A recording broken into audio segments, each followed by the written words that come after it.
를 설득하여 화목하기를 청한지라. 헤롯이 나를 택하여 왕복을 입고 단상에 앉아 백성에게 연설하니 백성들이 크게 부르되 이것은 신의 소리요 사람의 소리가 아니라 하거늘 헤롯이 영광을 하나님께로 돌리지 아니하므로 주의 사자가 곧 친히 베들에게 먹혀 죽으니라. 하나님의 말씀은 흥왕하여 더하더라. 바나바와 사울이 부조하는 일을 마치고 마가라는 요한을 데리고 예루살렘에서 돌아오니라. 안디옥 교회 선지자들과 교사들이 있으니 곧 바나바와 니게르라 하는 시므온과 구레네 사람 루기오와 분봉왕 헤롯의 젖동생 마나엔과 및 사울이라. 주를 섬겨 금식할 때에 성령이 이르시되 내가 불러 시키는 일을 위하여 바나바와 사울을 따로 세우라 하시니 이에 금식하며 기도하고 두 사람에게 안수하여 보내니라. 아멘. 할렐루야. 아멘. 여기 계신 한 사람 한 사람에게 그 하나님의 뜻과 또 하나님의 진리가 온전히 분배해지기를 축복합니다. 예, 더 이상 갈 수가 없습니다. 줄이 안 됩니다. 그러니까 예, 지금 약간 어두워가지고 자꾸 뒤로 가라 그러는데 갈 수가 없어요. 네, 네.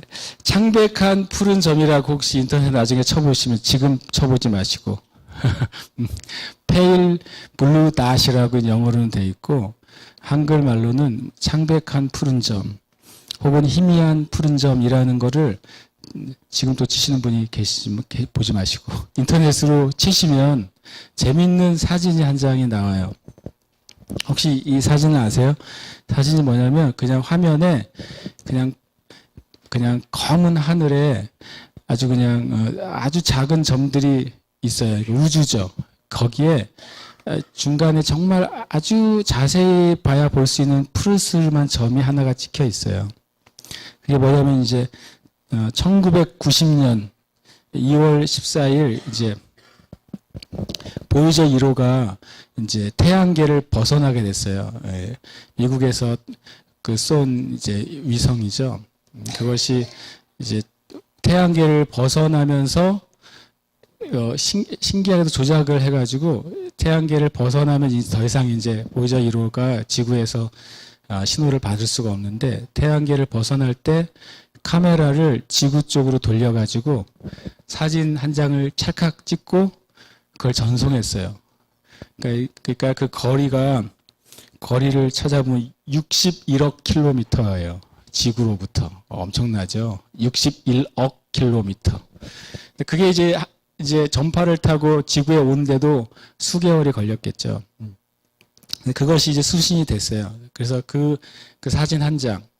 칼 세이건이라는 과학자가 그 보이저 1호를 발사할 때 참여했던 과학자인데 그것을 80년대인가요? 그때 발사를 했거든요. 그때 이제 제안을 하나 했습니다. 태양계를 벗어나면 이제 더 이상 그 보이저 1호가 이제 뭘 우리에게 전송해 줄 수 없는데 그 전에 태양계를 벗어나기 전에 카메라를 돌려서 지구를 한 장 찍어서 전송하게 하자. 그런데 대부분의 과학자들이 반대했다고 그래요. 왜냐하면 그 돌리는 순간 태양 그 빛에 의해서 그 카메라가 타버릴 것이다. 그렇거나 카메라가 망가져서 마지막 보이저 1호가 태양계에 대한 비밀을 푸는 장면들을 수신하지 못할 것이다. 근데 칼 세이건이라는 과학자가 사람들을 설득하기 시작했어요. 우리가 이 지구에서 사는데 지구가 정말 어떤 존재인지 우리가 정말 어떤 존재인지 알 수 있는 좋은 기회다. 절호의 찬스다. 그래서 사람들을 설득해가지고 그걸 하기로 했어요. 그래서 실제로 1990년 2월 14일 날 그 촬영한 것이 한국의 이 지구에 전송이 됐고 그 사진 한 장을 가지고 칼 세이건이라는 사람이 책을 썼어요. 엄청 두꺼운 300페이지가 넘는 책을 그 창백한 푸른 점이라는 책을 썼어요.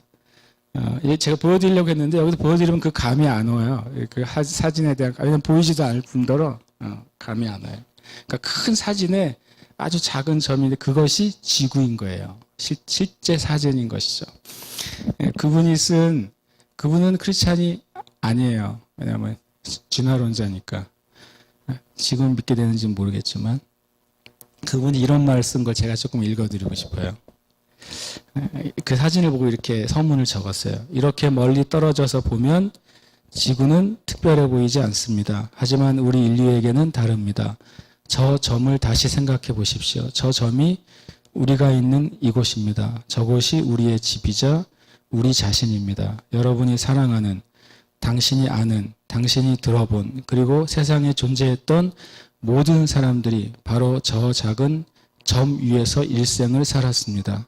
우리의 모든 기쁨과 고통이 저 점 위에서 존재했고 인류의 역사 속에 존재한 자신만만했던 수많은 종교들, 이데올로기들, 경제체제들, 또 수렵과 채집을 했던 모든 사람들, 모든 영웅과 비겁자들이, 문명을 일으킨 사람들과 그런 문명을 파괴한 사람들이, 왕과 미천한 농부들이, 사랑에 빠진 젊은 남녀들이, 아빠와 엄마들, 그리고 꿈 많던 아이들이, 발명가와 탐험가들이, 윤리 도덕을 가르치던 스승들과 부패한 정치인들이, 슈퍼스타나 위대한 정치인들이, 또 성자나 죄인들이 모두 바로 태양빛에 걸려있는 저 먼지 같은 작은 점 위에서 살았습니다.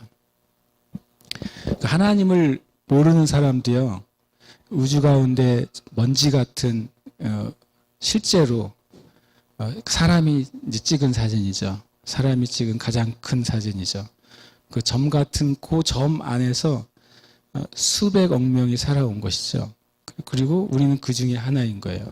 그 점 안에서 서로 싸우고 다투고 더 높아지려고 하고 더 가지려고 하고 더 유명해지려고 하고 더 잘난 체하고 누군가를 이기려고 하고 그래서 무엇인가를 더 얻으려고 하고 그러다가 100년 이쪽 저쪽 살다가 인생을 마치는 거죠. 하나님을 모르는 그 과학자의 눈에도 보니까 야 진짜 지구나 인생이나 그게 너무너무 작게 보여요. 그 책의 내용을 잘 읽어보진 않았지만 내용이 많이 검색이 돼서 보니까 그래서 이렇게 말하더라고요. 끝에 그분은 우리가 왜 서로 사랑해야 되느냐. 저 점을 봐라. 저 눈에 보이지도 않는 점 안에서 우리가 평생을 살아가고 수대, 수백 대, 수천 대를 살아가면서 사람들이 살아가고 있는데 우주의 1억분의 1도 안 되는 태양계 밖에서 보니까 저 작은 존재 안에 우리가 살아가고 있다. 우리가 왜 서로 사랑해야 되느냐. 이제 그런 것이 책의 결론이에요. 우리의 삶 가운데 제일 중요한 게 중요하다기보다 제일 근본적인 게 뭐냐면 굉장히 단순한데요. 온 세상에 대해서 말하기 전에 그렇죠. 온 세상이 뒤집어질 수도 있고 온 세상이 바뀌어질 수도 있어요. 지금 이 대한민국이나 북한이 전 세계 최고의 이슈잖아요. 많이 일어나고 있죠. 가만히 생각해 보세요. 1000년 동안에 생각해 보면 이 대한민국이 1000년 동안의 역사 가운데 최고의 이슈일까요? 천만의 말씀이죠. 네. 1000년 동안의 역사에서 이 대한민국의 지금 일어나는 일들은 아주 작은 일일 거예요. 근데 우리는 그것이 우리에게 인생이 걸려 있고 생명이 걸려 있어요. 2000년 동안의 대한민국의 지금의 역사는 또 얼마큼 작을까요? 예수님 2000전에 오셨고 그 뒤로 2000년이 흘렀는데 그동안에 몇 개의 나라들이 생겼다가 사라졌을까요? 이 대한민국이 사라진다고 해서 역사가 바뀝니까? 아니잖아요. 그렇죠? 대한민국이 세상에서 가장 중요한 나라도 아니죠. 그런데 우리에게 세상에서 제일 중요한 나라죠. 여러분이나 제가 세상에서 제일 중요한 사람이 아니죠. 그러나 우리 자신이 정말 중요한 사람이에요. 우리가 하나님 앞에서 창조된 존재라고 하는 것은 여러분과 저의 그 인생이나 삶 전체 가운데 너무 중요한 일이에요.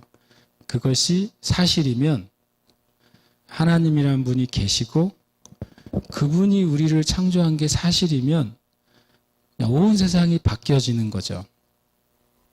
그런데 나라는 존재가 그냥 어떻게 그냥 있는 거예요. 이유를 별로 알고 싶지도 않고 알 필요도 없고 아는 건 머리 아프고 근데 여러분과 저는 살아가잖아요. 매일매일. 매일매일 하루하루 살아가요. 아침에 일어나서 저녁에 잠들 때까지 살아가요. 잠을 자면서도 꿈을 꾸면서 살아가요. 근데 가만히 생각해 보셔야 돼요. 내 삶이 가치가 있을 수 있는 이유는 내 삶에 이유나 목적이 없으면 가치가 없어요. 근데 그 이유나 목적을 내가 만들기 전에 내가 존재할 때 내 삶에 이유와 목적이 있다면 여러분과 저는 정말 중요한 사람들이에요. 우리 아이들한테도 오늘 아침에 예배 드릴 때 그런 얘기 했어요. 오늘 또 이제 아이들하고 나눈 말씀은 그 5달란트, 2달란트, 1달란트 비유였거든요. 그래서 아이들한테 이 5달란트, 2달란트, 1달란트 비유에 비밀이 하나 있는데 그림상으로는 요만한 주머니에다가 동전 5개, 동전 2개, 동전 하나 줘가지고 이제 주인이 종들에게 나눠주는 그림이 이제 있어서 그걸 보여줬어요. 그래서 이 그림 잘못됐다 제가 그랬죠.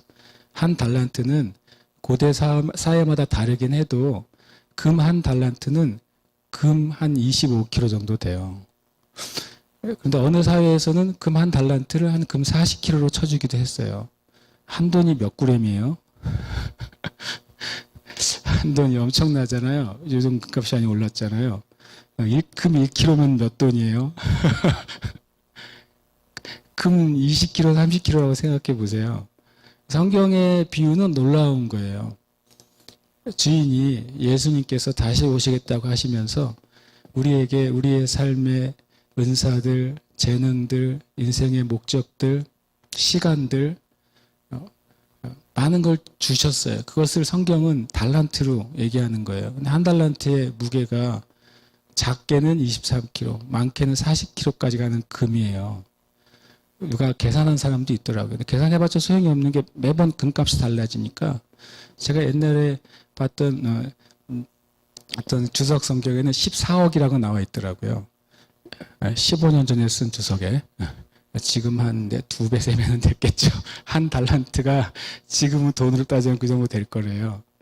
하나님이 여러분 안에 넣어준 그 사람의 성품, 하나님이 여러분에게 넣어준 어떤 재능들, 하나님이 여러분에게 넣어준 은사들, 또 하나님 여러분에게 주신 인생의 목적과 부르심은 성경 그렇게 엄청난 거라고 말씀하신다는 거죠. 그래서 오늘 아이들에게 목사님의 소원이 2개가 있는데 내가 하나님 나라에 가는 거야 그랬어요. 2번째로는 너희들이 다 하나님 나라에서 보는 거야 그랬어요.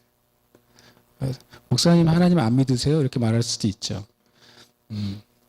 어떤 유명한 목사님이 이제 윌킨슨이라는 미국에 있는 목사님이 이런 설교를 한 적이 있어요. 여러분 많은 사람들이 수련회 때 모였어요. 하나님 살아계신 걸 믿으세요? 그랬더니 아멘 그랬죠 사람들이.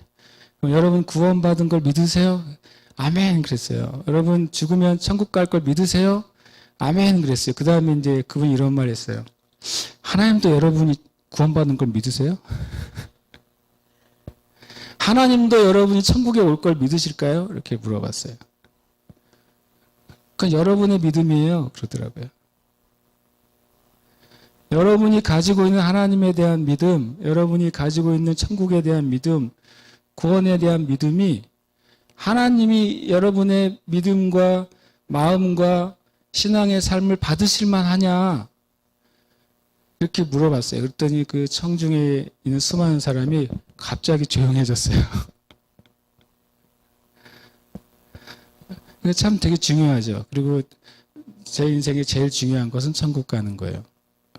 여러분의 인생에 중요한 것이 천국 가는 게 되기를 축복해요. 그보다 중요한 거 있으면 여러분 잘못 사는 거예요. 진짜로 그건 성경에서 말하는 사실입니다. 저 계속해서 우리 삶 가운데 제주도에서 제일 중요한 게 뭘까요? 신공항입니까? 아닙니다. 제주 제일 중요한 건 이 땅에 몇 명이 구원받느냐 하는 거예요. 제일 중요한 건 그거예요. 그걸 위해 기도하세요. 지난번 지저스 사미트 윤석전 목사님이라고 있잖아요. 굉장히 대교회를 이제 섬기는 목사님이시죠. 그때도 한 2,000명 이상 그때 국가 기도자들이 모였을 때 이런 말씀 하셨어요. 그분이 13살 때 지옥을 경험했더라고요.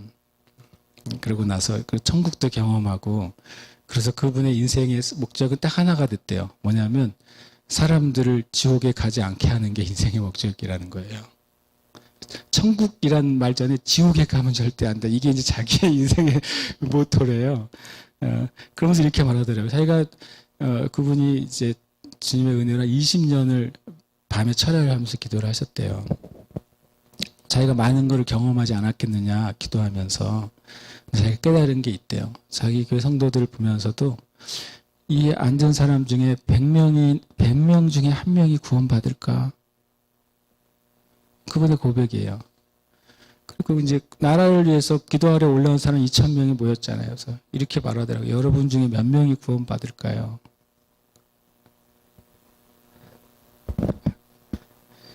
그래서 제가 저분 엄청 강하게 말씀하시네. 그래서 그리고 성경에 이런 말 있잖아요. 성경에 60만 명이 출애굽을 했어요. 남자가 20세 이상의 남자가 60만 명이 출애굽을 했는데, 20세 이상의 남자 기준으로 봤을 때 흔히 말하는 가나안 땅에 들어간 사람은 2명이었어요.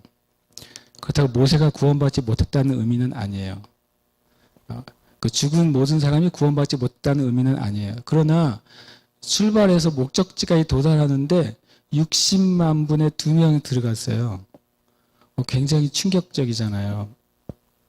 예수님이 천국의 비유를 하실 때 4가지의 밭의 비유를 하셨어요. 거기 앞에 보면 다 이렇게 되어 있어요. 말씀을 들은 자 중에 어떤 사람은 말씀을 들었는데 길가밭으로 끝나요. 어떤 사람은 말씀을 들었는데 돌짝밭으로 끝나요. 어떤 사람은 말씀을 들었는데 가시밭으로 끝나는 거예요. 똑같이 말씀 들었는데 어떤 사람은 열매를 맺는 거예요. 그걸 보면 몇 프로? 25%. 넷 중에 하나니까 25% 아니에요. 성경상에서 제가 봤을 때 구원이나 하나님에게 합당히 하나님께 받아들여진 퍼센트가 최악은 60만 분의 1이고 30만 분의 1이고 최고가 4분의 1이에요. 더 심각합니다. 이 중에 4분의 1이라고요. 최고 확률이. 최저 확률은 30만 분의 1이고. 이 중에 여기서 4분의 1만 구원받는 소리 아닌 거 아시죠? 왜냐하면 지구 전체 인구로 보면 75억 되는데 그 중에 교회 다닌다고 하는 사람들이 한 25억 돼요. 그 중에 카톨릭 빼면 아주 복음주의 신자들은 5억에서 6억이에요. 벌써 80만으로 쳐서 5억이 복음주의 신자예요. 그럼 몇 분의 몇이에요? 16분의 1이잖아요. 16명의 1명이 하나님 믿고 구원받을 가능성이 있는 거예요. 지금 지구상에. 그러면 교회 다닌다고 하는 5억에서 6억 중에 정말 내가 예수님이 나를 위해 죽으신 것이 믿어지고, 그리고 내가 영원한 하나님 나라에 갈 수 있구나라는 것이 믿어지고, 하나님이 나와 함께 하시고 그분이 나를 도우시는구나, 그게 믿어지고, 내가 기도하면 내 소리가 그냥 이 허공으로 떠나가는 그런 것, 마음의 위안이 아니라 내가 기도할 때 정말 살아계신 그 어떤 존재가, 그 존재가 전능하고 나를 창조하신 그 존재가 나의 기도나 나의 찬양이나 그거를 들으신다라는 것이 믿어지는 사람, 그 5억 명 중에 몇 명일까요? 우리가 주님 앞에 여러분과 제가 하나님 안다는 건 너무 특별한 일이에요. 진짜로 특별한 일입니다. 다음 주인가 그 다음 주에 어느 아프리카의 엄청 유명한 목사님 한 분이 한국에 온다고 막 여기저기 선전을 하더라고요. 이름을 제가 굳이 말하지는 않겠지만, 그래서 궁금해서 인터넷으로 그 목사님 이름을 쳤어요. 그랬더니 썬데이 서비스라고 돼 있더라고요. 그러니까 이제 주일 예배죠. 러닝 타임이 있어요. 썬데이 서비스 라이브 스트리밍. 러닝 타임이 예배 시간, 주일 예배 러닝 타임 8시간. 이거 가짜 아니야? 그래서 내가 이제 빨리 감기 감았는데 끝나질 않아요. 예배가. 야, 아프리카는 정말 세다. 내가 생각했어요. 와, 이거 우리나 미국이나 아시아는 이 게임이 안 되네. 이 예배를, 물론 중간에 막 찬양도 하다가, 간증도 하다가, 설교도 하다가, 또 찬양하다가, 다시 또 간증하다, 설교하다가, 순서가 있는 것이요? 이런 생각이 드는데 계속 가요. 보니까 사람들이 들어갔다 나갔다 들어갔다 나갔다 해요. 교회가 어마무시하게 크더라고요. 그걸 제가 보면서 야 저렇게 또 지구 반대편에 있는 아프리카에 우리가 이름도 몰랐던 그 어떤 교회에서는 저렇게 또 하나님 앞에 주일날 하루 종일 예배하는 교회도 있구나. 또 그런 생각도 했어요. 그러면서 계속 생각하죠. 우리가 주님을 믿고 하나님이 살아계신 걸 아는 거는 정말 특별해요. 그러니까 요즘 제가 생각하게, 묵상하게 되는 주제예요. 아, 내가 하나님을 믿는다는 게 특별하구나. 내가 목사가 된 건 별로 안 특별하고요. 근데 하나님을 믿는다는 게 특별해요. 너무 특별해가지고, 내가 무엇을 할 수 있거나 하지 못하는 것보다 훨씬 더 특별해요. 주님이 어느 날 저한테 너의 인생의 목적은 성공이 되면 안 된다 그러셨어요. 만약에 목회의 목적이 성공하는 목회가 되면 안 된다. 인생의 목적도 성공이 되면 안 된다. 주님 저에게 이런 말씀하셨어요. 너는 인생의 목적을 내 뜻을 성취하는 것으로 잡으라고. 그 성취가 성공으로 사람들에게 보여질 수도 있어요. 어떤 목사님이 목회를 해서 그 목회가 교회가 커지고 성도가 많아져서 그것이 하나님의 뜻을 성취한 것인데 사람들이 보기에 아, 저 목사님이 성공한 목회를 하고 있다고 보여질 수도 있어요. 그렇죠? 그런데 만약에 예수님을 전할 수 없고 알 수 없는 그런 지역 가운데 목회자로 부르셨을 때 그의 인생에 평생을 주님을 섬겼는데 만약에 보이는 열매가 작았을 때 사람들의 눈에는 성공하지 못한 목회자로 보일 수는 있어요. 그래서 우리의 삶에 성공이 목적이 되면 굉장히 인생이 어려워져요. 여러분과 제가 목적을 뭘로 잡아야 되냐면 하나님의 내 삶 가운데 계획하신 그 뜻이 성취되는 것으로 목적을 삼아야 돼요. 그럼 하나님 나라에서 진짜로 성공할 거예요. 사도행전 말씀은 굉장히 양극단을 보여줘요. 우리가 지난주에 나눈 것처럼 교회가 성장하고 폭발적으로 부흥했을 때 사도 야고보는 정말 어이없게 목이 잘려서 순교당해요. 하나님의 부흥이 폭발적으로 일어났을 때 스데반은 어이없게 돌에 맞아서 순교해요. 성공한 것입니까? 아니죠. 성취한 거예요. 하나님이 하라고 하신 분량을 성취한 거예요. 바울 사도는 좀 이런 식으로 말하면 우습지만 빨리 죽어서 하나님 나라에 가고 싶었던 사람이에요. 바울 사도의 그 편지에 보면 난 오늘이라도 주님과 함께 있고 싶어, 자살하고 싶어서가 아니라 너무 하나님 나라에 가고 싶어서.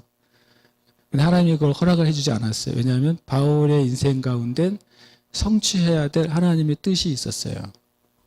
그래서 바울은 우리나라 나이로 한 65세 전후로 순교를 합니다. 한 25년에서 30년 정도? 정확하지 않은 연도이기 때문에 그 정도의 사역을 하고 로마 감옥에서 목이 잘려서 순교하죠. 그렇지만 바울이 세운 교회들에서 바울에게 잘 대우를 해줬느냐? 잘 대우해주지 못했어요. 바울의 말년에 끝까지 바울 사도를 섬기고 선교비를 후원하고 존중하고 도왔던 교회는 빌립보 교회 하나였어요. 그렇게 수많은 많은 교회들을 세웠음에도 그랬던 것이죠. 그러나 바울은 하나님의 뜻을 성취했어요.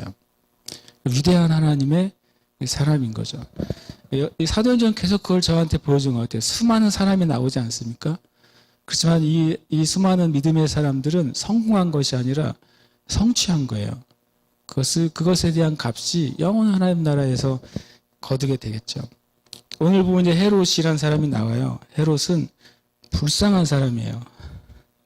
왕이었는데 제일 불쌍해요. 헤롯이 왜 버림을 받고 제가 급사라는 표현을 적어놨어요. 진짜 급사했어요. 참. 근데 제가 가만히 생각해 보니까 모든 죽음은 다 급사인 것 같아요. 천천히 죽나요? 그냥 죽는 거죠. 그 순간에 급사하는 거예요. 다만 예상하지 못할 때 죽는 걸 급사라고 할 수 있지만 어떤 이 헤롯이 하나님께 버림받고 급사했어요. 그것도 성경의 표현은 23절에 보니까 주의 사자가 쳐서 벌레에게 먹혀 죽게 돼요.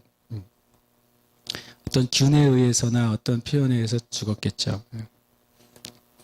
그래서 헤롯이 왜 정말 죽었는가? 첫 번째 이유는요, 자신의 명예를 위해서 하나님의 교회를 대적했기 때문에 그래요. 역사상 실제로 자신의 정치적인 목적이나 어떤 목적을 위해서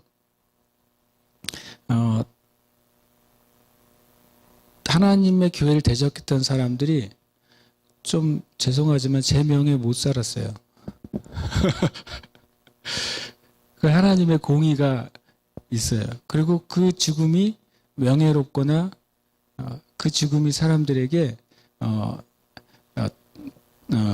칭찬을 받지 못했어요. 죽음 이후에. 헤롯이 마찬가지입니다. 헤롯이 왜 교회를 핍박하게 됐냐면 처음에는 요한의 형제 야고보를 죽였더니 3절에 보면 12장 3절에 보면 유대인들이 기뻐했어요. 그 기뻐한 걸 보고서 다시 또 교회를 대적하고 하나님의 사도들을 죽이려고 했어요. 어느 정부나 어느 정권이나 또 어느 지도자나 그가 원튼 원하지 않든 선한 의도든 악한 의도든 하나님과 그분의 교회를 대적할 때 그래서 굉장히 큰 심판을 불러와요.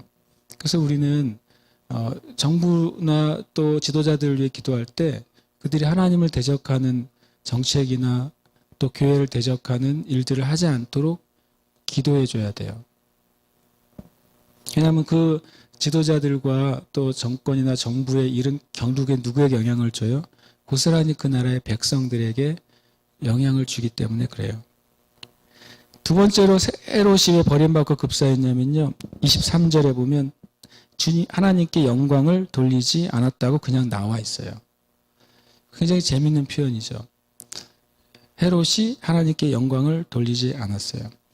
이 20절에 보면 헤롯이 두로와 시돈 사람들 대단히 노여했다는 거죠. 두로와 시돈 사람들이 저 바닷가 쪽에 있으니까 헤롯의 통치에 대해서 굉장히 반대를 했던 것 같아요. 그리고 헤롯을 인정하지 않았던 것 같아요. 그런데 정작 경제적으로는 헤롯의 왕국에서 나는 그런 산물들이 두로와 시돈에게 가야지만 그들이 먹을 수 있었다는 거죠. 두로와 시돈은 무역하는 항구 도시예요. 그러니까 그들이 농사를 짓는 도시가 아닌 거죠. 무역을 통해 많은 부는 얻었지만 결국에는 먹고 살기 위해서는 곡식이 필요한 것이고 헤롯의 왕국 가운데서 그것이 이렇게 서로 무역이 돼야 되는 거죠. 미국과 중국이 지금 피 터지는 무역 전쟁을 벌이고 있다고 하잖아요. 아니에요. 미국과 중국이 피 터지는 무역 전쟁을 하고 있어요. 어떤 기자가 기가 막힌 그 기사를 하나 썼는데 미국과 무역 전쟁을 이제 기자 내용을 한 경량하면서 이렇게 기록하더라고요. 왜 이 무역 전쟁에서 지금 중국이 이렇게 불리하냐면 예를 하나만 한 품목만 예를 들더라고요. 전 세계에 돼지고기를 많이 먹습니다. 그렇죠? 중국 사람들이 고기를 먹는다라고 말하면 소고기 아니랍니다. 닭고기 아니랍니다. 중국 사람들이 우리 고기 먹을까? 이 고기는 뭘 뜻한다고요? 돼지를 뜻한답니다. 무조건. 전 세계에 돼지가 100마리가 있다면 중국이 몇 마리나 먹어치울까요? 전 세계에 돼지가 100마리 있다면 중국이 49마리를 먹어치우고 있답니다. 한 나라가. 대단하죠? 그런데 중국에서는 돼지 줄 때 사료를 콩을 쓴답니다. 그런데 미국이 콩에 관세를 25% 이상 매겨버렸어요. 지금 중국이 난리가 났어요. 돼지 못 먹게 생겼어요. 의사지 아시겠죠? 어떤 일들은 의외의 열매를 얻어가지고 의외의 결과를 낳게 돼요. 이 두로와 시돈 사람들이 실은 그 식량은 헤롯의 왕국에서 공급을 받았기 때문에 싫으면서도 화친을 청해요. 성경에 보면 두로와 시돈이 예수님과 관계에 있었던 사건이 한 번 나옵니다. 예수님께서 마태복음 15장에 보면 21절 이후에 보면 두로와 시돈 지역으로 가십니다. 그곳은 이방인들의 지역이죠. 근데 그때 가나안 여인, 우리식으로 하면 흑인이 예수님께 찾아와서 자기 딸을 좀 살려달라고 합니다. 예수님이 엄청 매몰차게 말씀하세요. 자녀들의 떡을 취해서 개들에게 주는 게 마땅하지 않다. 굉장히 주님이 냉정하게 말씀하시는 것처럼 보였어요. 그때 이 두로와 시돈에 살고 있었던 가나안 여인, 흑인 여인이 그 개들도 주인의 상에서 떨어지는 부스러기로 배를 채우지 않습니까? 이렇게 말해요. 예수님이 엄청 칭찬을 하세요. 이스라엘 중에서도 이런 하나님에 대한 믿음, 또 예수님에 대한 믿음을 가진 사람이 없다고 칭찬하신 곳이 두로와 시돈이었어요. 근데 그 두로와 시돈에서 헤롯을 날려버리네요. 그래서 헤롯이 여기서 와서 연설을 합니다. 그래서 딸을 택하고 자기의 그 권위와 자기의 모습을 드러내요. 헤롯이 왕이 된 것도, 헤롯 왕가가 왕이 된 것도 하나님의 은혜고, 이 로마 이 권세 안에서도 살아남은 것도 하나님의 은혜였음에도 불구하고 헤롯이 그것을 깨닫지도 못하고 자신을 드러내기 시작했어요. 거기다가 22절 결정적으로 백성들이 실은 이제 립 서비스를 하죠. 헤롯에게 잘해야 서로 수출이 잘 될 거 아니에요. 수입 수출이. 그래서 이것은 신의 소리요 사람의 소리가 아니라, 그러니까 신에게 드릴 영광을 헤롯에게 돌렸어요. 그때 헤롯이 그건 아니야 라고 말했어야 됐는데 자기가 그것을 받아버린 거예요. 인간이 신의 자리를 취했을 때 이것은 이제 하나님에 대한 대적이 된 것이죠. 천사 루시퍼가 하나님의 자리를 탐했을 때 그가 하나님으로부터 정죄받고 심판받은 것처럼 누구라도 하나님의 자리를 대신하려고 할 때 거기에 하나님의 심판이 임하는 것이 자연스러운 거예요. 이 심판이 헤롯에게 임했습니다. 실은 이제 둘 다 하나 자신의 명예를 위해서 하나님과 그 교회를 대적하는 것이나 또 하나님의 영광을 가로챈 것이나 둘 다 그것을 교만이라고 그래요. 교만은 자기 잘났다고 하는 차원은 아주 낮은 수준의 교만이고, 자신이 사람들에게 증명받기 위해서 하나님의 일들을 부정하는 게 교만이에요. 하나님의 자리에 자기가 올라가려고 하는 것이 가장 근본적인 교만이에요. 교만은 자연스럽게 불신앙을 낳고요. 교만은 자연스럽게 하나님을 대적하게 돼요. 그 다음에 장면이 그 24절이 굉장히 완전히 반대의 말씀이 나오죠. 하나님의 말씀은 흥왕하여 더하더라. 영어 본문에는 24절이 어떤 단어로 시작되냐면 but이라는 단어로 시작돼요. 그러나라고 시작돼요. 그 22절이 이렇게 돼요.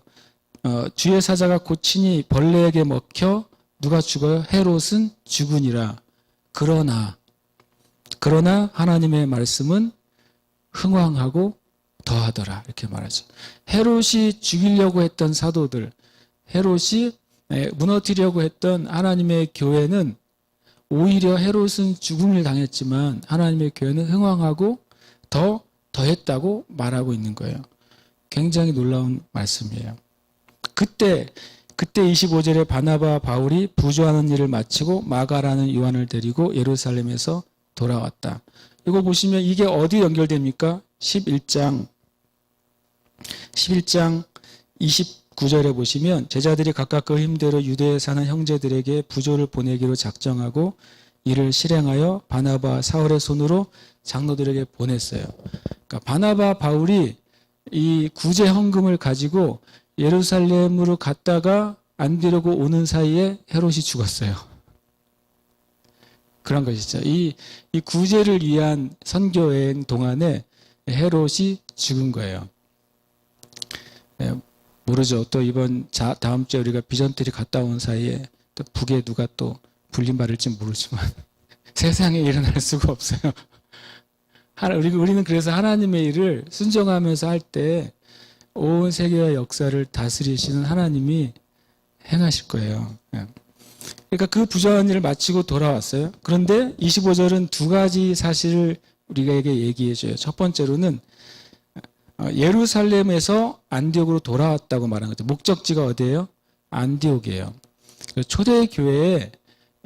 초대교회의 중심이 예루살렘 교회에서 안디옥 교회로 옮겨지고 있다는 사실을 보여줘요. 그래서 우리가 당연히 예루살렘 교회는 영적으로 중요한 가치와 중요한 중심을 늘 잃어본 적이 없어요. 아브라함 때부터 지금까지도 예루살렘과 예루살렘의 하나님의 언약은 지금도 변하지 않아요. 그러나 하나님의 일에 있어서는 주도권은 항상 어떻게 할 수 있어요? 바뀔 수가 있어요. 이 예루살렘 교회, 성령이 임했던 교회, 그리고 폭발적으로 하나님의 역사가 임했던 교회, 사도들이 세워지고 그리고 많은 하나님의 사역대가 세워졌던 교회에 그 하나님의 역사의 주도권이 예루살렘 교회에서 안디옥 교회로 옮겨지는 장면이 바로 25절이에요.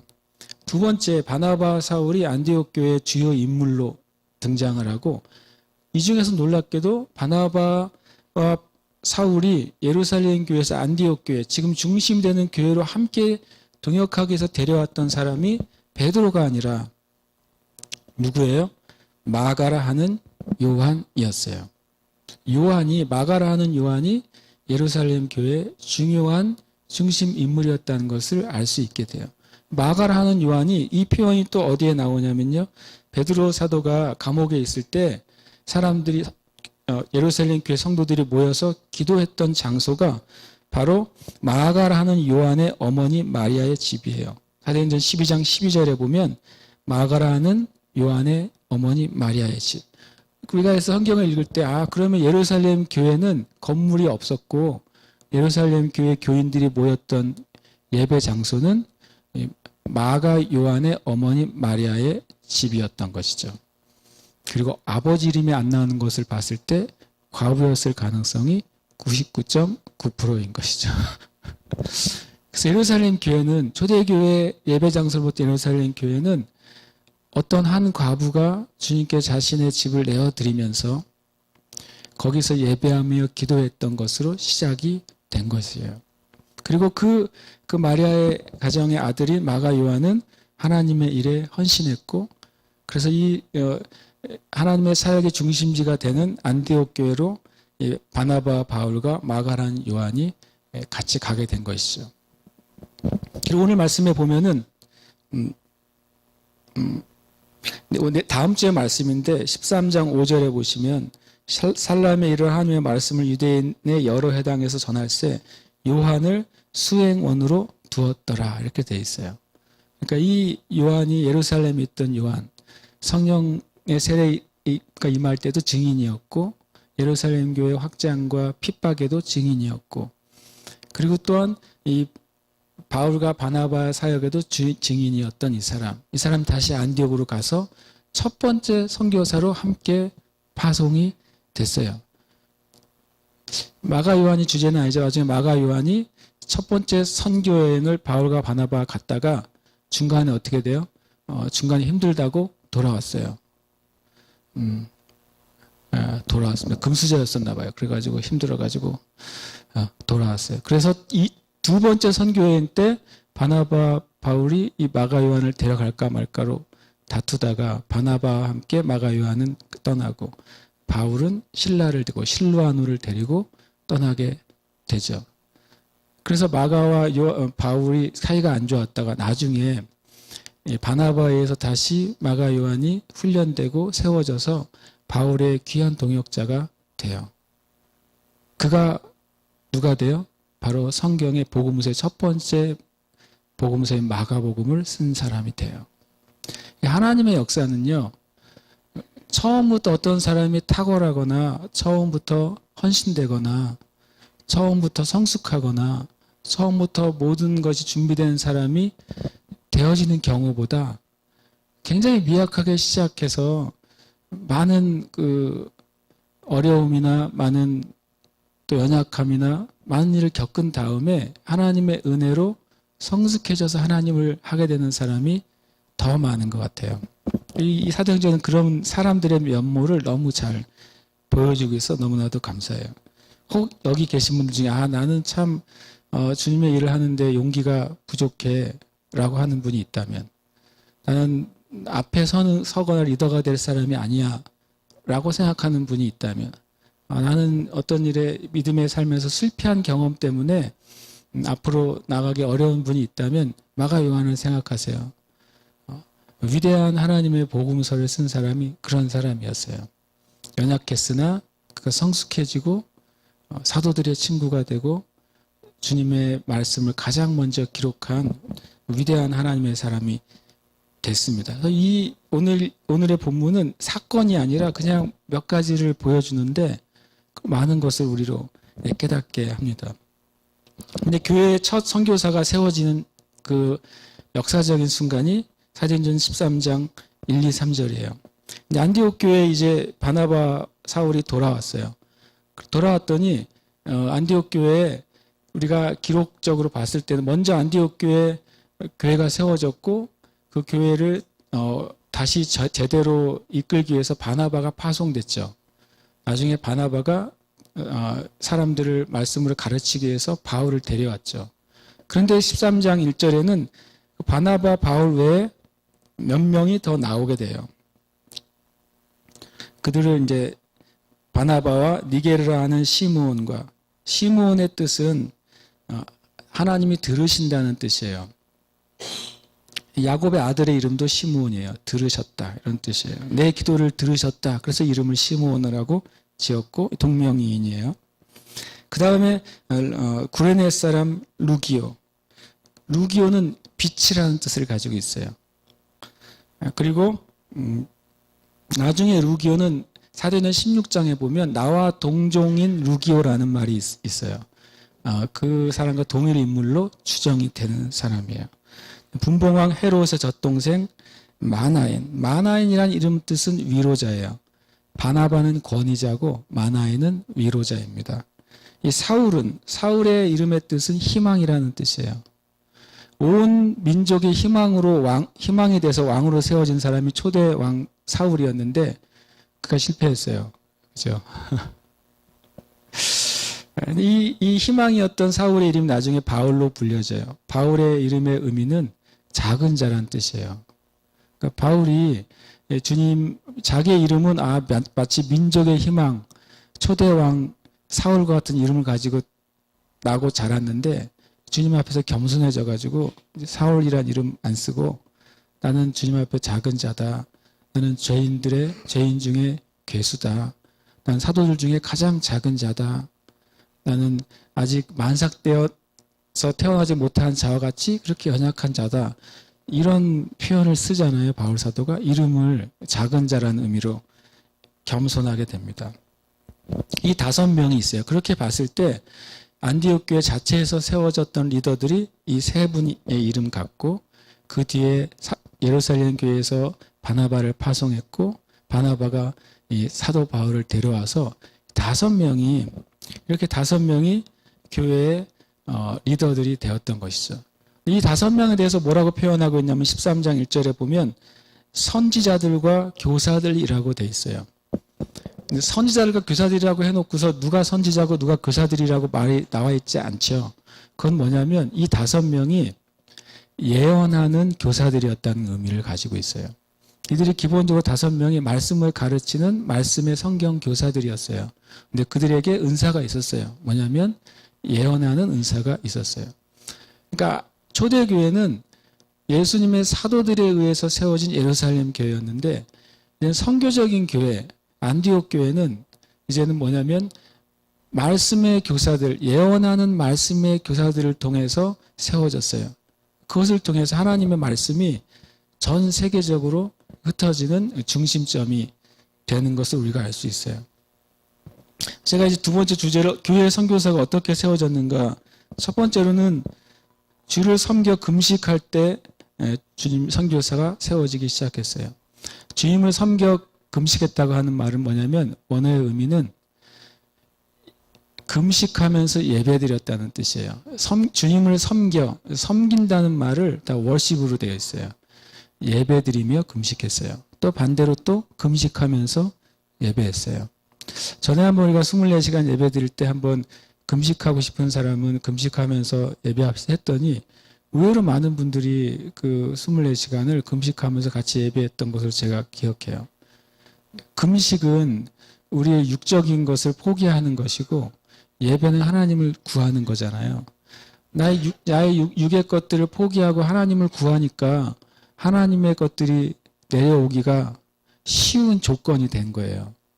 나의 것은 내려놓고 하나님을 찾으니까 하나님의 것들을 나에게 내려주실 때 내가 거부함이 없이, 그리고 내가 헷갈리지 않고 하나님의 뜻을 받을 수 있는 좋은 조건이 되는 거죠.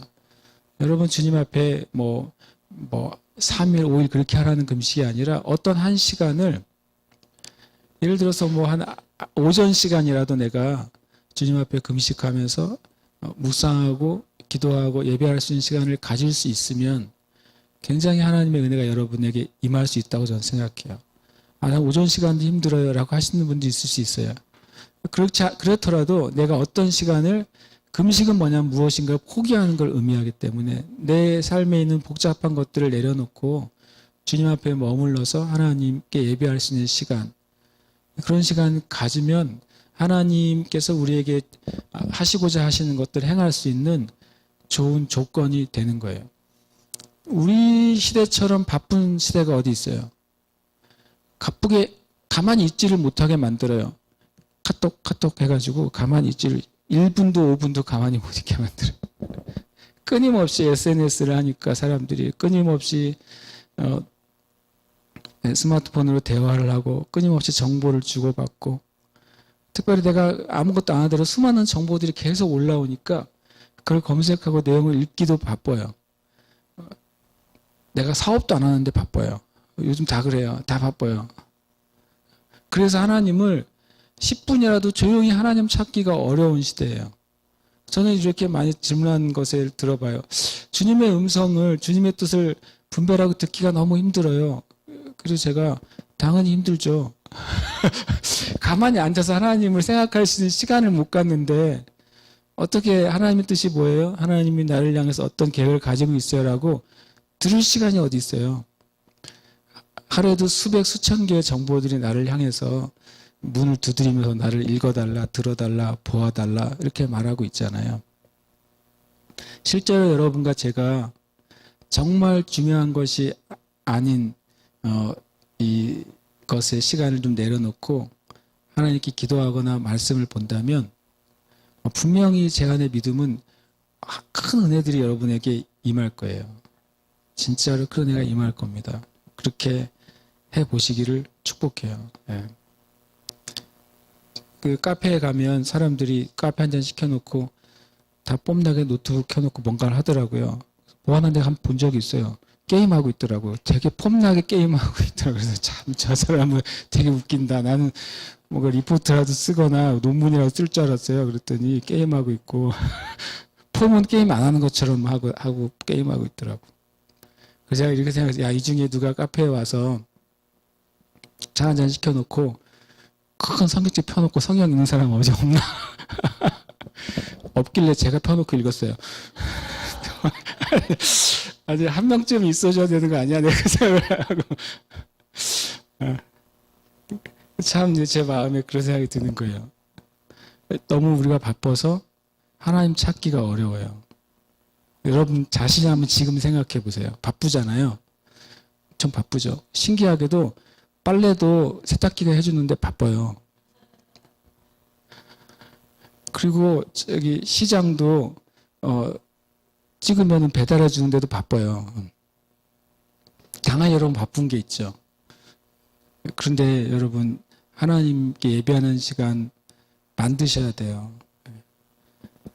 이 5분이 저는 되게 귀하다고 생각해요. 주님을 섬기면서 금식했어요. 여기는 기간이 안 나와 있어요. 가만히 여러 번 앞뒤를 살펴봐도 특별히 기간이 안 나와 있어요. 예측하건대 어떤 절기의 기간을 주님께 드렸을 가능성이 있고요. 아니면 그들이 정해서 주님이 뭔가 이 안디옥 교회에 지금 이제 큰 사역을 하고 돌아왔잖아요. 바나바, 바울이 예루살렘 교회에 온 교회들의, 아시아에 있는 교회들의 헌금을 걷어서 그걸 모아서 헌금해 주는 일은 쉬운 일이 아니잖아요. 그 사역을 하고 돌아왔는데 아마 이 리더들이 물어봤을 거예요. 주님, 그러면 이제 우리 교회가 뭘 하기를 원하십니까? 라고 하나님께 물었을 수도 있어요. 그러면 우리가 회의하지 말고 예배하고 기도합시다. 그런 것이죠. 참 뭐가 세상을 망치냐면 회의가 망쳐요. 그래서 당연히 회의를 해야 되죠. 성경에 경영이 없으면 안 된다고 말했으니까 당연히 회의를 해야 되는데 그 전에 이렇게 기도하고 예배할 수 있으면 너무 좋겠다 그런 생각을 하는 거예요. 저도 마찬가지로. 그리고 이분들이 금식하면서 예배하기 시작했어요. 저는 믿기로는 이 주님 성령께서 이 달랑이 말씀 하나만 하시지 않았을 거라고 생각하고 많은 은혜가 금식하며 예배하는 중에 있었을 거라고 생각해요. 그 중에 이 안디옥 교회를 향한 주님의 중요한 메시지가 하나 있었어요. 그게 뭐냐면 이렇게 말씀하십니다. 성령님께서 이르시되 내가 불러 시키는 일을 위하여 바나바 사울을 따로 세우라 이렇게 말했어요. 그것은 어떠한 사람이 주님께 마음을 받고 나눈 것이 다른 분들이 다 동의했을 수도 있고 아니면 정말 초자연적인 은혜로 같이 기도할 때 성령께서 동일하게 같은 마음을 주셨을 수도 있어요. 그러나 성경은 분명히 성령의 음성이었다고 말씀하고 있는 거죠. 그리고 그 성령의 음성에 순종했어요. 어떻게 선교사가 세워졌냐면요. 성령의 음성에 순종할 때 첫 번째 선교사가 세워질 수 있게 됐어요. 그리고 또 하나는 준비된 사역자가 있었어요. 그것이 바나바와 사울이었어요. 지난주에 나눈 것처럼 바나바는 이미 여러 번의 주님 나라를 위한 여행을 했던 거예요. 예루살렘에서 안디옥으로 여행했고 안디옥에서 이제 또 유럽으로 바울을 찾으러 여행했고 또 같이 바울과 같이 이제는 예루살렘까지 가서 구제를 위해서 여행을 하고 돌아왔고 이렇게 3번이나 바나바는 여행에 하나님 나라를 위한 준비가 되어 있었어요. 그리고 바울 사도도 그런 일에 준비가 되어 있었어요. 하나님 안에서 이 선교사가 세워질 때 3가지가 같이 연결이 됐던 거죠. 하나님 안에서 준비되어 있는 사역자들이 있었어요. 그들이 하나님의 뜻을 알기 위해서 금식하며 예배하며 하나님의 뜻을 구했어요. 성령께서 말씀해 주셨고 그들이 순종했어요. 안디옥 교회가 부흥하는데 가장 큰 1등 공신은 당연히 바나바고 그 다음에 사울이었어요. 그리고 안디옥 교회 제일 중요한 사역을 위해서 가장 믿을 만한 2사람도 바나바와 사울이었어요. 그 안디옥 교회에 없어서는 안 될 2사람이죠. 그 2사람을 파송해요. 그러니까 안디옥 교회가 위대해요. 제일 중요한 사람 그리고 제일 능력이 있고 필요한 사람을 하나님께서 말씀하시는 것에 순종해서 파송한 거예요. 이런 예는 많지 않은 것 같아요. 대부분 선교사를 파송하려면 어떻게 합니까? 이제 공고를 냅니다. 신대원을 졸업하고 선교사 훈련을 마치고 아니면 이런 훈련을 마치고 플러스 영어가 잘 된다든가 어떤 경험 있는 사람들이 이제 공고를 하면 그분들이 지원을 하면 교회에서 이제 그분들이 합당한지를 보죠. 자격이 괜찮은지. 그러면 그 교회에서 보통 1, 2년 정도 함께 신앙생활 하면서 성도들과도 교제하고 교회 흐름하고도 같이 연결이 되면 그 다음에 어떻게 합니까? 이제 파송을 하는 거죠. 선교비를 월 얼마를 할 것인가도 의논할 것이고 어느 나라 어느 지역에서 무슨 사역을 할 것인지도 의논할 거예요. 그 사역을 위해서 어떤 것들인지 엄청 자세하게 의논할 거예요. 선교사로 파송해서 가신 분들을 제가 많이 알고 있기 때문에 그 과정들이 거의 비슷해요. 근데 첫 번째 선교사는 어이없이 파송을 당해요. 뭐냐면 기도하던 중에 성령께서 니네 둘이 가라 그렇게 하니까 교회가 둘이 가라 그러는데요. 그러니까 네 그러고 간 거예요. 이게 선교사가 첫 번째 파송된 제가 좀 유치하게 제 수준을 얘기하면 그렇게 간 거죠. 그런데 이 2 선교사가 신약의 역사를 만들었어요. 감리교회에 그 케냐에 있는 선교사님 한 분이 계세요. 그리고 그분이 얼마 전에는 이제 한국 선교사 상도 받으셨고 이제 은퇴를 하셨어요. 그분을 제가 이제 한번 방문한 적이 있었거든요. 아주 젊었을 때 제가 지금보다 젊었을 때 10일 정도 제가 혼자 방문을 했던 적이 있어요. 근데 그분의 뭐 논문을 도와주러 제가 갔었는데 그래서 그분의 이제 그 선교 사역 스토리를 다 들었어요. 10일 동안 그분이 그때 아프리카 케냐 지역에 교회 건물을 21개를 세웠죠. 마사이들 대상으로 한 선교를 하셨고 순수 마사이들만 교인이 5,000명이었어요. 그리고 유치원, 초등학교, 중학교, 고등학교, 병원을 세웠어요. 그래서 그분의 이름을 딴 도로가 있어요. 케냐에 가면. 재밌죠. 근데 그분이 이제 어떻게 선교를 시작했는지 들었더니 이 사도행전 13장처럼 시작을 한 거예요. 그분을 파송한 교회에서 케냐에 선교사를 파송하고 싶은데 아무도 자원하는 사람이 없었대요. 왜냐하면 너무 위험한 지역이고 거기에 들어간 사람이 별로 없었기 때문에 가서 어떤 열매를 거둔 사람이 별로 없었기 때문에 그동안 유럽에 많은 선교사들이 들어갔는데 순교당하거나 대부분 추방당했기 때문에 근데 이 교회가 그걸 보내고 싶었던 거죠. 찾아도 없으니까 그 목사님이 이 선교사님을 보고 이렇게 말했대요. 누구야? 아무도 안 간다. 네가 가라. 그랬대요. 네가 가야 되겠다. 그랬대요. 그분 표현이. 그런데 이분이 네 그랬대요. 결혼했었어요. 그때요. 자녀가 있었어요. 아기들이었어요. 이분이 결정적으로 한국말밖에 못하는 분이었어요. 이분이 목사님이 아무도 안 간다. 네가 가야 되겠다. 그랬더니 네 그리고 간 거죠.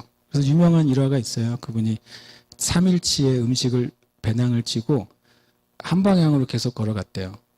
그 마사이를 만나기 위해서. 저한테 해준 이야기예요.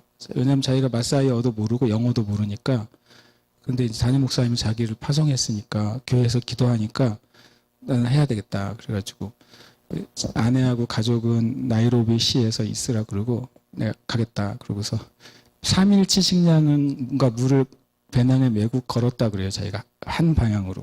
물어봤대요. 마사이들이 어디에 사냐 그랬더니 저기 산다 그러더래요. 그럼 거기를 놓고서 3일 동안 계속 걷다가 앉아서 먹고 다시 또 그 방향으로 계속 가다가 거기서 자고 다시 또 가고 3일을 걸었어요. 살아있는 게 기적이죠. 아프리카 그 케냐 지금도 사자가 있는데 당시엔 뭐 30년 전이니까 사자가 밤만 되면 우글우글대는 곳인데 그걸 간 거죠. 살아있는 게 첫 번째 기적이었고 이분이 거기 사자가 있는 것도 몰랐다는 게 기적이었죠. 그다음에 영어도 못하고 그 아프리카어도 못하니까 가서 이제 만났어요. 마사이들. 만난 게 아니라 잡혔죠. 잡혀가지고 묶여가지고 창으로 위협을 당하다가 그건 스토리는 좀 있지만 어쨌든 그 안에서 같이 살게 됐어요. 그래서 말을 못하니까 애들 놀고 있는 데 가서 같이 놀다가 사람들이 그랬대요. 쟤는 약간 좀 모자란 애다. 애들하고 맨날 노니까 애들하고 놀면서 애들에게 말을 배운 거예요. 이분이요. 애들 맨날 똑같은 말만 쓰잖아요. 그래서 영어를 배우기 전에 그 아프리카어를 배웠어요. 이분이요. 그래서 선교해가지고 30년이 넘으셨죠. 그렇게 심플하게 담임 목사님이 아무도 안 가니까 네가 가야 되겠다. 그랬더니 그리고 간 결과가 최근에 제가 들은 소식은 그분이 은퇴하고 제주에서 어느 교회에서 목회했던 감리교 목사님이 그 케냐로 가게 됐다는 소식을 지난주에 제가 들었어요. 그래서 제가 그분 축복하면서 제가 갔다 와봤기 때문에 그 동네가 어떤지 제가 아니까 제가 기도하겠다고 그분을 위해서 잘 살아남기를 기도하겠다. 그분이 거기 처음 갔을 때 거기 아프리카가 무슬림이 강력하대요. 케냐가. 그래서 교회를 짓고 예배를 드리니까 다음날 아침에 문 열고 나갔더니 문 앞에 말이 있더래요. 목을 자른 말이. 말의 목을 잘라서 문 앞에 놨대요. 그게 이제 무슬림들이 위협하는 방법인 거죠. 좋은 말로 할 때 이렇게 말 목 잘리듯이 잘리고 싶지 않으면 떠나라 이렇게 한 거죠. 이분이 어떻게 했을까요? 단순하잖아요. 발로 머리를 차고 옆에다가 무덤을 팠어요. 무덤을 2개를 팠어요. 그 사람들이 너 뭐하냐 그랬더니 나 죽어서 여기서 묻힐 거야 그랬대요. 그다음부터 아무도 손을 안 댔다 그러더라고요. 하나님의 나라는 굉장히 의외로 단순한 데서 시작하는 것 같아요. 단순한 순종이나 단순한 그 결정에서 의외로 그 많은 일들이 시작된다는 것을 느끼게 돼요. 근데 단순하지만 그 안에 뭐가 있냐면 비밀이 하나님 앞에 겸손한 사람들을 통해서 시작되는 것 같아요. 교회 선교사가 이것이 이제 주님을 섬기며 금식하고 준비된 하나님의 사역자들이 있었고 성령의 음성에 순종했어요. 이게 겸손이에요. 겸손은 예의 바른 게 겸손이 아니라 하나님 앞에 머물 수 있는 사람이 겸손한 사람이에요. 겸손은 하나님이 지금 나에게 하라고 하신 일에 준비되는 사람이 겸손한 사람이에요. 그리고 겸손은 성령님께서 말씀하셨을 때 순종하는 게 겸손이에요. 예의 바르고 앞에 나서지 않고 그런 게 겸손이 아니에요. 이것이 이제 오히려 초대교회의 아주 내적인 비밀이었어요. 우리가 베드로전서 5장 5절 6절 말씀을 읽고 우리가 기도하겠습니다. 예배팀 나와주시고 베드로전서 5장 5절 6절입니다.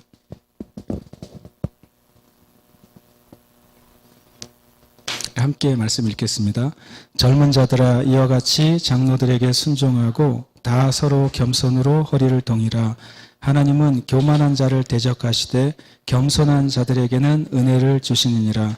그러므로 하나님의 능하신 손 아래서 겸손하라. 때가 되면 너희를 높이시리라. 아멘. 우리가 높아지고 어떤 명예를 얻기 위한 높임이 아니라 여러분의 삶 가운데 하나님이 계획하신 그 훌륭한 삶이 있어요. 그것을 포기하지 마시길 축복해요. 그것이 성취되는 삶은 하나님 앞에 머물러 있는 거예요. 하나님 앞에 맡겨진 일을 내 삶에 주님을 위한 나라의 준비로 드리는 거예요. 그리고 여러분 성령님께서 말씀하실 때 믿음을 가지고 두려움을 극복하고 순종하는 거예요. 그렇게 될 때 하나님께서 하나님의 교회를 사용하시고 주님의 백성들을 사용하실 것입니다. 이 시간에 기도합시다. 주님, 제가 하나님과 사람 앞에 겸손한 사람이 되게 해주세요. 하나님 겸손한 사람을 원하세요. 다시 말한 것처럼 겸손은 하나님을 추구하는 게 겸손이에요. 겸손은 내 삶 가운데 맡겨진 것에 철저하게 준비되는 게 겸손이에요. 그리고 겸손은 성령께서 말씀하실 때 우리의 삶 가운데 무엇인가 메시지를 주실 때 순종하는 게 겸손이에요. 믿음은 보는 것으로 행동하지 않고 믿는 것으로 사는 게 믿음의 삶이에요. 여러분과 제가 주님 앞에 더 겸손해지고 또 형제 자매들 앞에서도 겸손해지고 주님 뜻에 순종하는 삶을 살기를 원한다고 이렇게 함께 이 시간 기도하겠습니다. 하나님 아버지께 감사드립니다. 주님 찬양합니다. 한 사람 한 사람을 향하신 주님의 뜻과 계획이 얼마나 큰지 주님 다시 한번 보게 됩니다. 하나님 한 사람 한 사람이 얼마나 존귀한지 다시 한번 보게 됩니다. 주님 이 시간 구합니다. 제 마음과 제 생각이 정말로 하나님 아버지 앞에 겸손한 자가 되게 하여 주시옵소서. 하나님 나라의 성취를 위해서 주님 제 자신이 죽고 또 죽는 자가 되게 해 주시옵소서. 하나님 사도 바울이 난 날마다 죽는다 하는 고백이 하나님 제 자신의 고백이 되게 해주시고 주님 정말로 이 교회의 고백이 되게 해주시고 우리 사랑하는 형제 자매들의 고백이 되게 해주시옵소서. 주님 겸손하지 않으면 하나님 순종하지 않으면 주님의 뜻에 주님 엎드리고 민감하지 않으면 우리가 아무것도 이룰 수가 없습니다. 하나님 앞에 바로 설 수가 없습니다. 하나님의 교회와 형제 자매들 정말 주님께 구합니다. 하나님과 사람 앞에 겸손하게 되게 해주시고 하나님의 능하신 손 아래 겸손하게 되게 해주시고 주님의 능력 아래 겸손케 되게 해주시옵소서. 그래서 하나님의 때에 하나님의 일을 위해서 높여지는 사람들이 되게 해주시옵소서. 하나님 주님 하나님의 때에 하나님의 일을 위해서 세워지는 일이 되게 해주시옵소서. 하나님의 때에 하나님의 목적을 성취한다고 그 자리에 설 수 있도록 주의 은혜를 베풀어 주시옵소서. 하나님 주님 바나바 사도 바울을 통해서 하나님 새로운 선교의 문을 여셔서 감사합니다. 하나님 우리의 삶 가운데로 예수님 새로운 선교의 문, 새로운 아버지 하나님 은혜의 문이 열리도록 주님 역사해 주시옵소서. 주님 역사해 주시옵소서. 이 부분에 있는 거자가 한 사람 한 사람이 진리의 바로 서며 하나님 은혜의 바로 서도록 주님 역사해 주시옵소서. 성령 하나님 구합니다. 성령 하나님 구합니다. 하나님의 자녀들 안에 하나님의 살아계심이 이전보다 더 분명하게 되게 해주시고 하나님의 함께 하심이 이전보다 더 명확하게 되게 해주시옵소서. 부인할 수 없는 하나님의 사랑, 부인할 수 없는 하나님의 존재, 부인할 수 없는 하나님의 능력이 교회와 성도들을 주님 가득 채워 주시옵소서. 하나님 간절히 간구합니다. 주님 어린 나이에서부터 장년에 이르기까지 하나님 앞에 삶을 온전히 맡기는 교회가 되도록 지원을 내려주옵소서. 예수를 믿은 지 하루가 됐을지라도 하나님을 만난 지 1시간이 됐을지라도 하나님의 삶 가운데 가장 근본적인 변화가 시작되게 해주시고 인생의 목적이 새롭게 정리되게 해주시고 하나님 나라의 삶 안으로 돌아갈 수 있도록 주님 은혜를 허락하여 주시옵소서. 하나님 은혜를 허락하여 주시옵소서. 하나님 은혜를 허락해 주시옵소서. 겸손하고 담대한 순종이 하나님 교회 성도들의 삶 가운데 부어지도록 주님 역사해 주옵소서. 겸손과 겸손한 순종이 주님의 교회 안에 부어지도록 주님 역사해 주시옵소서. 살아계신 찬양합니다. 주님 살아계신 주님 찬양합니다. 살아계신 주님 찬양합니다. 주님 역사해 주시옵소서. 할렐루야. 주님 찬양합니다. 주님 역사해 주시옵소서. 주님 감사합니다. 아버지 하나님께 감사드립니다. 주님 우리 각자의 삶 가운데 하나님 말씀해 주시옵소서. 어떠한 삶을 하루하루 살아야 되는지 깨닫게 해주시고 또 지금 내 삶 가운데 무엇을 준비해야 되는지 깨닫게 해주시고 우리의 환경, 우리의 상황, 우리의 여건들 그것이 바뀔 때마다 우리의 삶의 목적과 방향이 바뀌지 않게 해주시고 주님 환경과 상황에 뛰어넘어서 우리의 삶의 목적과 비전이 더 명확해지고 더 새로워지고 더 달려갈 수 있는 교회와 성도들 되도록 주님 축복하여 주시옵소서. 하나님 이 안디옥 교회처럼 하나님 이 교회도 하나님 앞에 예배하며 주님을 구하는 교회 되게 해 주시옵소서. 하나님 이 세루살렘 교회도 안디옥 교회처럼 주님의 쓰임에 준비된 그릇이 될 수 있도록 축복해 주시옵소서. 또 안디옥 교회처럼 주님 이 교회도 하나님 교회 안에 세워진 하나님의 사람들을 열방에 파송하는 교회가 되도록 주님 축복해 주시옵소서. 우리 안에 믿음을 더해 주시고 하나님의 역사를 볼 것을 갈망하고 또 기대할 수 있도록 축복해 주시옵소서. 지금 이 시간 또 주님께 준비한 예물을 드릴 때 하나님 그 손길마다 복되게 해주시고 주님 재정적으로 주님 부족함이 없게 해주시고 하나님 빚들이 좀 탕감되게 해주시옵소서. 또 사업을 하고 직장을 다니는 형제자매들의 그 사업장과 직장이 형제자매들을 통해서 복되고 형통하는 은혜가 있게 하여 주시옵소서. 또 이 시간 주님 앞에 우리의 마음을 드릴 때 성령께서 마음 가운데 역사하셔서 주님 어둠의 일들이 끊어지게 해 주시옵소서. 걱정과 근심으로부터 벗어나게 해 주시옵소서. 불신함과 영적 나태함으로부터 주님 떨쳐 일어나게 해 주시옵소서. 육적인 질병과 장애로부터 주님 해방되게 하여 주시옵소서. 주님께 모든 영광을 올려드립니다. 살아계신 예수님의 이름으로 기도합니다. 아멘.